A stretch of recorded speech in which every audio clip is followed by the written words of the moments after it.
কবরস্থান থেকে মুর্দা মানুষকে তুলে এনে শেখ হাসিনা ভোট দেওয়াইতো।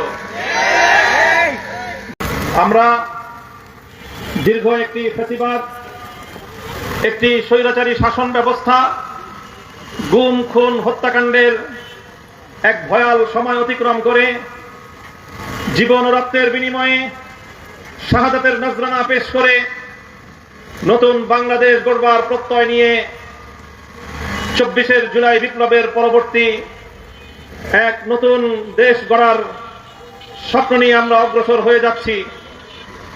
এরই মধ্যে 2026 সালের 12ই ফেব্রুয়ারি বাংলাদেশে জাতীয় নির্বাচন অনুষ্ঠিত হয়। সেই নির্বাচনকে কেন্দ্র করে বাংলাদেশের মানুষের মধ্যে অনেক আশার সঞ্চার হয়েছিল। বাংলাদেশের মানুষ আবার তাদের হারানো ভোটাধিকার ফিরে পাবে। স্বৈরাচারী ফ্যাসিবাদী শেখ হাসিনা যেভাবে বাংলাদেশ থেকে মানুষের ভোটাধিকারকে নির্মূল করে দিয়েছিল, কখনো বিনা ভোটের সরকার, কখনো রাতের ভোটের সরকার, আর কখনো আমি আর ডামি মার্কা নির্বাচনের সরকারের মাধ্যমে বাংলাদেশের মানুষের কাছ থেকে শেখ হাসিনা ভোটাধিকার সম্পূর্ণরূপে কেড়ে নিয়েছিল। মানুষ যখন গণতন্ত্রের কথা বলতো, স্বৈরাচারী শেখ হাসিনা তখন মানুষকে বলতো গণতন্ত্র মানে হলো উন্নয়ন, গণতন্ত্র মানে হলো উন্নয়ন, তোমার ভোট দেওয়া লাগবে না, তোমার ভোট কেন্দ্রে আসা লাগবে না, তোমার ভোট আমরা দিয়ে নিব। এমনকি বাংলাদেশে এমন একটা সময় এসেছিল যে বাংলাদেশের অনেক বুড়ো বুড়ো মানুষ, অনেক বয়োবৃদ্ধা মহিলারা ভোটের দিন ভোট কেন্দ্রে গিয়ে দাঁড়িয়ে থাকতো। সাংবাদিকরা জিজ্ঞাসা করতো কি জন্য আসছেন?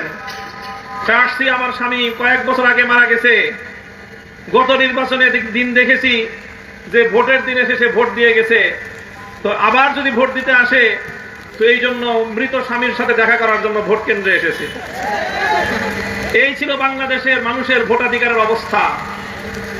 সেই পরিস্থিতি থেকে বাংলাদেশের মানুষ জীবন দিয়ে, রক্ত দিয়ে, রক্তের সাগর পাড়ি দিয়ে মানুষের অধিকার এবং সম্মান প্রতিষ্ঠার জন্য শেখ হাসিনাকে তার 14 গোষ্ঠী সহ বাংলাদেশের সীমানা থেকে বিতাড়িত করে দিয়েছে। বাংলাদেশের মানুষ তারা স্বপ্ন দেখেছিল বিগত 16 বছর যারা নিগৃহীত হয়েছে, নির্যাতিত হয়েছে, যাদের ভোটাধিকার গুলো কেড়ে নেওয়া হয়েছিল, যাদেরকে গুম করা হয়েছে, যাদেরকে খুন করা হয়েছে, যেই দলের নেতা কর্মীরা রাত বিরাত বনে জঙ্গলে খালে বিলে বিভিন্নভাবে মানবেতর জীবন যাপন করেছে, তারা ফিরে এসে আর কোনোদিন মানুষের ভোটাধিকার নিয়ে কোনো ছিনিমিনি তারা খেলবে না।